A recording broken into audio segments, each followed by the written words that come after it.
Thank you guys for sharing that story with us. If you leave this morning with dry eyes, you are dead inside, and we will pray for you. No, I'm kidding, but you should be concerned. It's been a big day, man. A lot has happened, and I really don't. I feel like everyone's story and message has really kind of done my job for me this morning. I don't see a whole lot that I need to really come and tell you, because we've heard it from each other. And that's kind of the beauty of it sometimes, is kind of seeing God like moving in our lives around us. It's not always just about words that we preach and that we say, things that we teach. It's about seeing them active. And so I think that's amazing. But I did want to kind of walk us through just real quickly a passage in the Bible that I think is just another story of this, and showing how ultimately God is there in our midst no matter what we're going through. Now, I don't know if you guys have kids, but if you have kids, you may have seen things like this in your house. Now, I try very hard not to buy my children these types of things. Sometimes, though, Christmas comes around, birthdays come around, Easter, all kinds of weird holidays where extended family and grandparents see the need to buy gifts for your children, even though I don't remember getting gifts for random holidays like that. You know what I mean? Like it's, teacher work day, and my kids are getting presents. I'm like, what? So, but these are the kind of things that you see sometimes, right? You get these little boxes, and you look at the picture, and there's like this cool thing, whether it's a Star Wars battleship, or it's a train, or a car, or something, right? And then you're like, this is really cool, and the kids get excited because like, oh, I want to build this, I want to have this. And I found this out as my kids got older, and they got a little bit capable of doing this. My daughter had one not too long ago, and my son did too. And so we put a couple of these together, and then I hid these away from them because I didn't want to do it again. Because here's what happens. Don't judge me. You know you feel the same way. You look at the box, and you're like, you see the picture. Like you see the end result and what it's supposed to look like. And then you open the box and you pull out all these pieces that don't look like anything. And you start trying to put them together, and kids, God bless them, they want to help put their toys together. But sometimes as a parent, you kind of don't want them to help put their stuff together. You want to kind of control that yourself, because you're thinking, I know how to do this. Like, I can read the instructions, and I can put all the pieces together, and I can make the perfect picture that's in the cover on the piece of paper and on the outside of the box. But sometimes your kids want to walk through this themselves, and so they end up creating some weird monstrosity that doesn't even make sense. Like, I did one of these with my kids not too long ago, and I put this thing together with my daughter, and it was cool, I was like, man, this looks good. Like, I put the stickers where they went, where they're supposed to go. It was like a little recording studio thing, so I was like, that's cool, right? Little microphones and all this stuff. And then, maybe a day or two later, I see it in my daughter's room, and it looks totally different. It's all torn apart. I'm like, what are you doing? You ruined this, picture. But I think I get at this to show, sometimes, we feel like God has given us this picture of what our lives are supposed to look like. And he gives us this picture of these dreams and these desires and these passions and these purposes that we feel we have for our life. And so we desperately want to see this happen, but when we look at our lives, all we see is a pile of broken pieces. A pile of things that don't seem like they really go together at all. And it can be overwhelming, because you look at it and you're like, how am I ever going to put this together? How am I ever going to make something of it? Maybe you try, and you put a few things together, and it just doesn't look right. And you start looking at what you have put together, and you start looking at the box, and you start thinking, this doesn't make sense, and it doesn't add up. And I think sometimes this happens in our lives. We have a dream that God has given us, but we look around, and we don't see the completed thing. We just see broken pieces. And so I want to look at what it looks like and how we can get through that. I mean, what do you do in that situation? And how do we get through it? And where do we find God in those moments? And so if you have a Bible, real quickly, I'm going to be reading out of Genesis. We're going to start in chapter 37. And we're going to kind of skim through this guy named Joseph and his story. Now, if you know the Bible and you've kind of read a lot of it, and you've heard a lot of the stories. You kind of know the story of Joseph. And so I'm going to paraphrase a lot of it, but I'm going to read some of it as well. Now, Joseph was a young guy, and he had some older brothers. And Joseph was kind of like the favored son, right? Do you have any youngest, any babies in the house? Anybody? You're the youngest? You're the youngest? Yeah, okay. We got some cool people. All right, I'm the youngest, so I get it. I know it. I know what it's like. You get kind of some favoritism sometimes, right? You get mom kind of loves her baby. My mom used to call me her little red caboose. I don't know why. I guess because I was the last one on the train, but I'm like, okay. She still calls me that now, embarrassingly. But anyway, it just never changes. You're always going to be mama's baby, right? It doesn't matter how old you get. I promise you, I was with my mom here recently because my son, Judah, just had his tonsils removed. So my mom wanted to come be with him, right? She wanted to come be with him. So she came down, and I went to go meet her halfway because she was kind of far. So I met my sister and brother-in-law were bringing her, and we met halfway, and we exchanged our mother. And so I was able, so there we were at Buc-ee's, right? And so I get there, and I'm picking up my mom, and she's like, "Baby, you need to go inside? You need to go to the bathroom?" I'm like, Mom, I'm kind of old now. Like, you don't have to. And I'm like, "No, I'm good, Mom." You want something? I'm like, "No, I've got stuff here. I'm good." She's like, "Okay." And I promised you 3 more times before I get this woman in my car. And she's like, "Are you sure? I can wait. You can go inside and go potty." I'm like,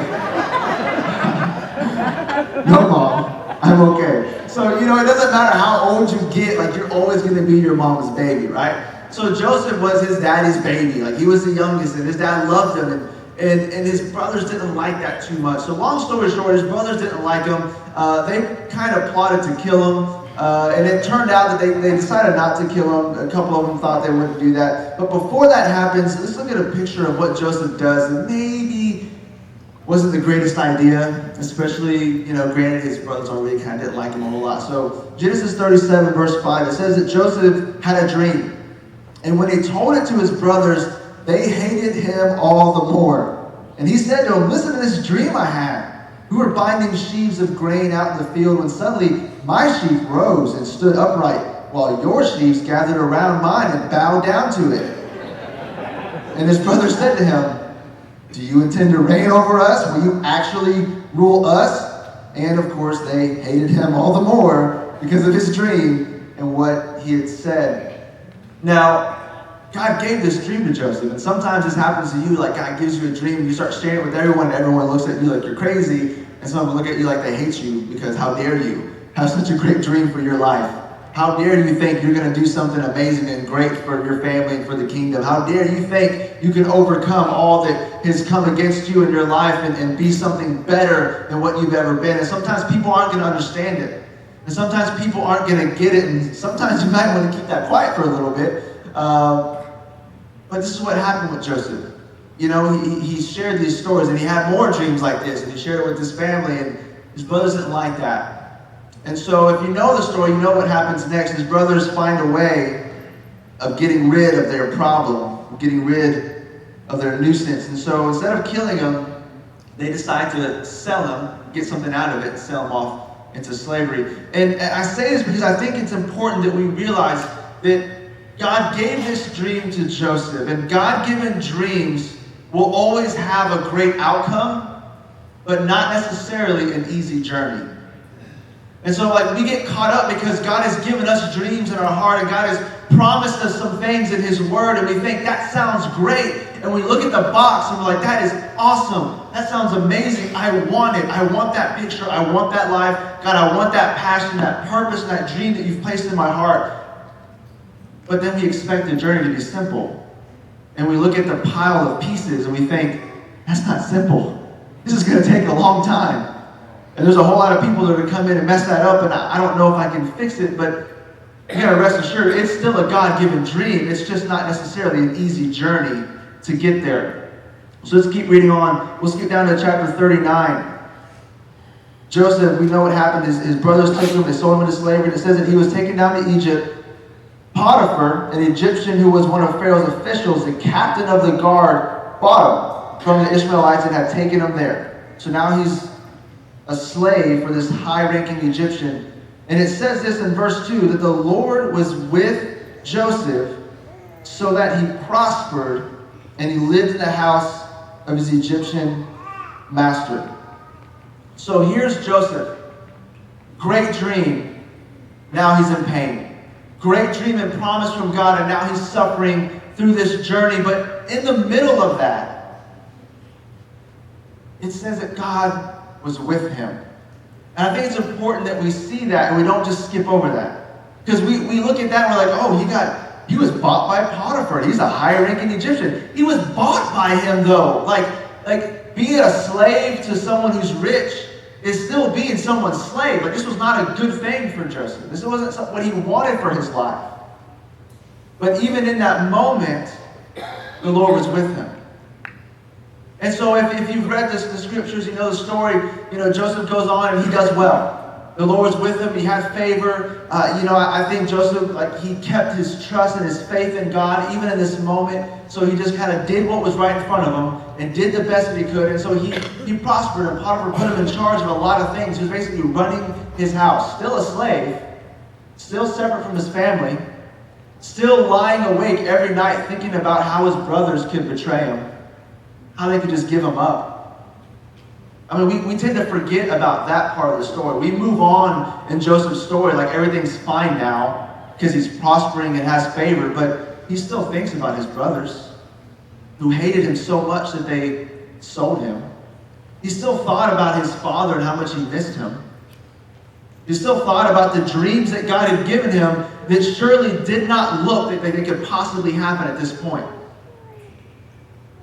But in that moment, God was still with him. He did what was in front of him. He kept his trust and his faith in God, and he rose up the ranks where he was. But Potiphar had a wife. And in the scriptures, it said that Joseph was a well-built, handsome young man. So, you see what's in front of you. You can imagine the Egyptian sun glistening on that all day. Potiphar's wife is just like, I'm going to get me some Hebrew. And so she tried pulling him in. This is legit. She was like, come lay with me. Like, come to bed with me. And he was like, I can't do that. Your husband put me in charge of everything. He hasn't withheld anything from me but you. I can't do that, and I can't sin against God in that way. So he's like, I'm not going to do it. And so it says that he wouldn't go with her. He wouldn't even be with her. But one day, he was there in the house, and no one else was around, and she saw him. So she went up to him. She grabbed his coat, his cloak, and she grabbed it, and she was like, come on, you're going with me. And he took off running, which is a good idea, because sometimes, you get caught in a sticky situation, you just got to run away. Like when you're facing sin, you just got to run from it. Sometimes we entertain it too long, and before you know it, you've gone further down a path than you ever thought that you would, because sin will always take you further than you ever intended to go. But that's for a whole other day. But so Joseph runs, he takes off, but she still has his cloak in his hand. So she's like, okay, he's refusing me, fine, I'm gonna get him, right? So she tells all the people around her, oh, look what this guy did. He came and tried to force himself, and he left his cloak here. She told her husband, and her husband was really mad. So this is where we pick off in verse 19. It says, when his master heard the story, his wife told him, saying, this is how your slave treated me. He burned with anger. And Joseph's master took him and put him in prison, the place where the king's prisoners were confined. But while Joseph was there in the prison, again, the Lord was with him. He showed him kindness and granted him favor in the eyes of the prison warden. So the warden put Joseph in charge of all those held in the prison, and he was made responsible for all that was done there. The warden paid no attention to anything under Joseph's care, because the Lord was with Joseph and gave him success in whatever he did. So again, things have gone downhill for Joseph. And if we're not careful, we pass on that and say, oh, well, look, now he's in charge of the prison. Well, that's good. He's still in prison. He's in a dungeon in a prison. He's in charge of the prison, but he's not free. But God was still with him. So Joseph sees, okay, God, my family's betrayed me. My brothers hated me. They sold me. I lost everything. And then I kind of recovered, and I was with Potiphar, and I was doing okay. I had a good job at least, sort of. I mean, they didn't really pay me, but at least I was, in charge of some things. But then, this wife came and lied about me, and now I'm in prison. But God was still with him. God still was there in the midst of that. And every night, laying awake in prison, I'm sure Joseph thought about his family. Thought about how he lost his family. Thought about how his brothers hated him and wanted to kill him. And had questions on, God, why did this happen? Why did you do this? And he still sat up and thought about the dreams that God had given him and thought, God, how can that dream come to pass? How can that happen? How can I have a purpose when I'm in prison? But instead of losing hope, he looked at what was in front of him, trusted God in that moment, said, okay, God, this hurts, and I'm not happy, but I know you're with me. So I'm going to keep trusting you. I'm going to keep following you. And he did. He had favor there in the prison, and it came to a point where Pharaoh was having some disturbing dreams. He couldn't sleep. He couldn't figure it out. All his wise men, all his people that he had, his sorcerers, none of them could figure out what this dream was about. And word got back how Joseph would interpret dreams for people who were in prison. Just a gift that God had given him. God began giving him dreams when he was a young boy. And then God began to give him the ability to interpret dreams for others as a young man. And so Pharaoh heard about this, and they pull him out of prison. And they bring him before Pharaoh, and Pharaoh tells him his dream. And Joseph's like, I can't interpret your dream, but God can. And God can tell me. So he knew at this moment, even now and then, he knew God's the one that does this stuff, not me. So I'm relying and I'm trusting in him. Because likely if Joseph would have failed, he probably would have been killed. So here he is, and he tells the meaning of this dream that Pharaoh was having. Basically, there's going to be 7 years of great plenty in Egypt, and then there's going to be 7 years of famine. So he was telling him about so you're going to have, everything's going to look great for a while, and it's going to get really bad. So if you want to survive the really bad, you need to plan ahead for the present. So he began to spout off all this stuff. You need to do this, you need to do that, put someone in charge here, put someone in charge there. Because Joseph has now been doing a lot of things along this very horrible, terrible journey that he probably hated every day of. In that moment, he was learning a lot. He was living under people who were very high, and he was given a lot of responsibility in this hierarchy, and he was able to learn how to lead. It wasn't the way he wanted to learn how to lead, but he was learning how to lead nonetheless. So he knew what to do in this situation. And Pharaoh saw that. So in Genesis 41, verse 39, Pharaoh said to Joseph, since God has made all this known to you, his dream, there is no one so discerning and wise as you. You shall be in charge of my palace, and all my people will submit to your orders. Only with respect to the throne will I be greater than you. And look, I'm telling you this story because I want you to understand that while God doesn't necessarily create and cause your pain, he never lets it go in vain. God will always provide a purpose for your pain. I know sometimes we think bad things happen and we're like, we want to think positive. And we're like, well, God had a plan for it. It was God's purpose, God's reason. And listen, honestly, the truth is, sometimes bad things happen. We live in a broken world. We live in a world where there is sin and there is brokenness and there is pain and there is an enemy who likes to cause pain for us. And sometimes things happen that we can't really explain too easily. But I promise you this. God will never let your pain go to waste. He will always provide a purpose for that pain if you'll trust him with it. You can't hold on to the purpose he has for you if you're still holding on to the pain.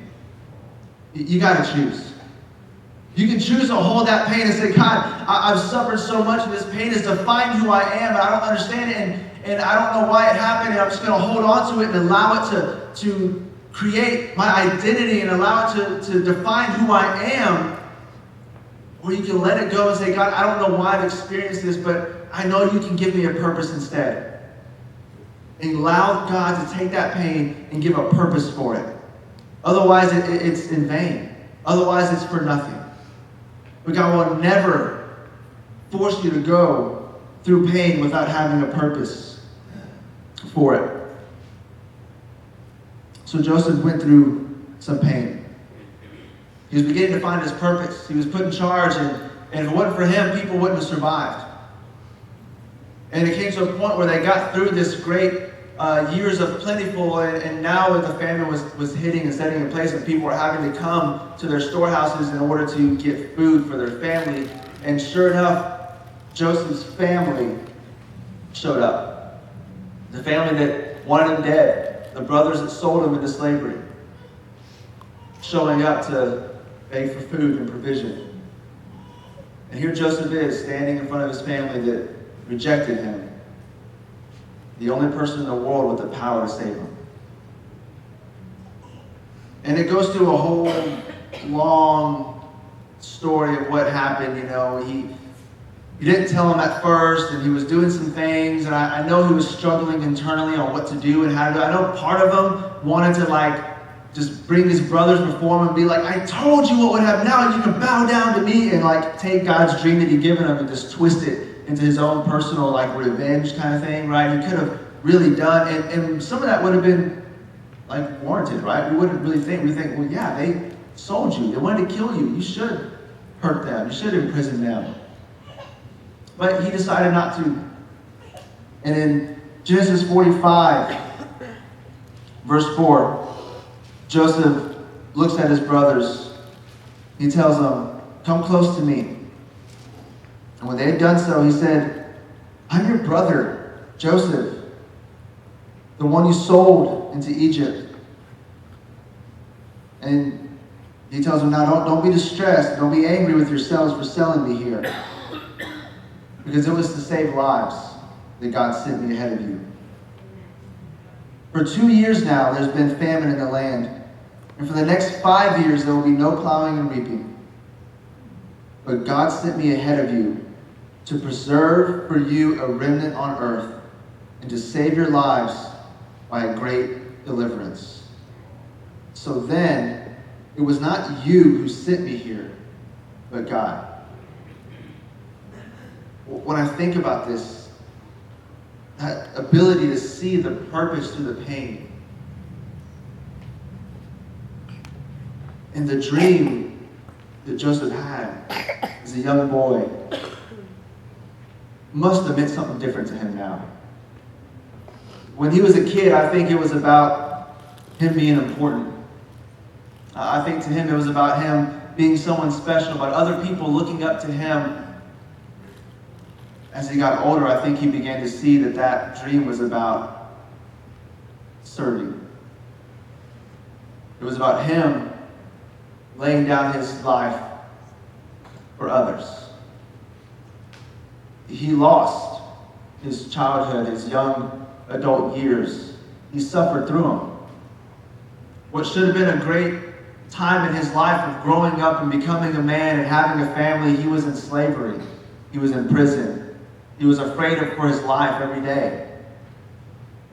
But he realized that God's plan was for him to suffer, to save the lives of others. And I can't think of a better picture than what Christ has done for us. If it weren't for his pain and his suffering, we wouldn't have joy. And sometimes the greatest joys truly do come from the deepest sorrows. And it's really only through death that we see real life. So I don't know where you are right now in your life. I don't know where you are on the path of your journey. I don't know if you're living in the land of the dream, hopeful for what God's going to do. Or maybe you're in the middle of this horrible journey that seems like there's no end and seems to have no hope. Wherever you are, know that God is there with you. Know that there is a plan for that pain. That God will give you a purpose for every single thing that you've endured. that he hasn't forgotten about you. And there's nothing that you are going to endure that God hasn't endured himself. And you never have to lose hope in what God has promised. Because if God has given you a dream, if God has given you a purpose, if God has given you life, if God has said something about you, then it's already done. If God says that you're forgiven, it's already done. You don't have to earn it. If God said that you've been delivered and redeemed, it's already done, even if you don't feel it. You just have to let go and trust Him. The work is already done. If God has given you a purpose, it's already finished. You just got to keep walking the path, knowing that God's with you every step of the way. It might get a little messy. It might be difficult. But He's still there. And He still has a plan and a purpose for you. You know, I think about my kids and that whole process. It's insane. But it just makes me see how great God is and how everything in our lives, He always is about showing us a picture of His love for us, a picture of His sacrifice for us, a picture of what Jesus has done for us. Because in the beginning, you dream of having kids, right? And you want them so bad, and then you get pregnant and this is amazing, this is going to be wonderful. You start planning out boy or girl and names and clothes, and you start painting rooms, and you're so excited, and it's just all a wonderful dream. And then you get 8 or 9 months down the road, and that dream has become a nightmare. And you're thinking, how in the world am I going to get through this? And you're like, what in the world did you do to me? And you can't see past the pain sometimes, and sometimes it's difficult, more difficult for others, but at the end, there's hope, and there's joy. And I'm telling you right now, God has given you a dream. You might have to push through the nightmare, but there's hope and there's joy at the other end. You might have to push through some things that are difficult. You might have to push through some pain and carry some weight for a little while. But He hasn't forgotten about you. And there's a purpose for it all. You might be being prepared right now for what God needs you to do later. God might be preparing you now for who He needs you to be later. You may not see that leader in yourself right now. You may not see that loving father right now. You may not see that compassionate person. But God sees it. He knows who you are. And your story's not done yet. But you can have faith and trust that He's the one that's written it. So no matter how the middle of it looks, the end is good. Because there's hope. Let's pray. Father, You truly are the author of our lives. God, You set things into place before we can even begin to fathom them. And God, I just ask that You would help us to trust You in the midst of our pain. Even when we don't understand it, even when we can't explain it, God, help us to just know that You're with us. Help us to trust You. That You have a purpose for the journey that we're on. Maybe you're here this morning and you feel like you've just been lost. Maybe you're here and you feel like you don't know if there's a purpose for your pain. You don't feel the plan for your life. You don't feel like God is with you. Now, I would just tell you that perhaps it's time to let go and put your trust in God. If you're struggling through life and you just can't feel the presence of God anywhere, It's time for you to let him in. It's time for you to open up the doors of your heart a little bit and let Jesus come in. Let him fill the holes. Let him fill the voids that are there. Let him heal the pain. Let him give a purpose for your suffering. Let him place new dreams in your heart.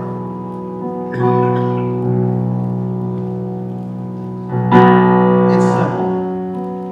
We don't have to become someone new on our own. We don't have to fix everything because that's going to take a lifetime. You don't have to start over and put the puzzle back together. Just allow the Creator to help you do it. If you just pray this prayer with me, if you're ready to stop living life on your own, if you're ready to trust Jesus with the life that you have, the journey that you're on, you say, Jesus, I need you. I know that I've sinned. I have so much pain. And I know I'm lost without you. Jesus, I believe that you paid the ultimate price. That you suffered on a cross to pay for my sin. So Jesus, I'm trusting you with my life, with my soul, with my past, my present, and my future. Jesus, help me to trust you, to know that you're with me wherever I go. And I believe that you have a plan for me. I believe that you have a purpose for my pain.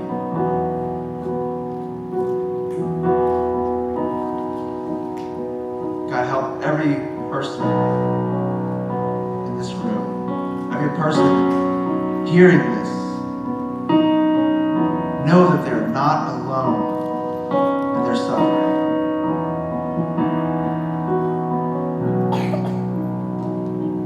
And if we feel broken, that you're big enough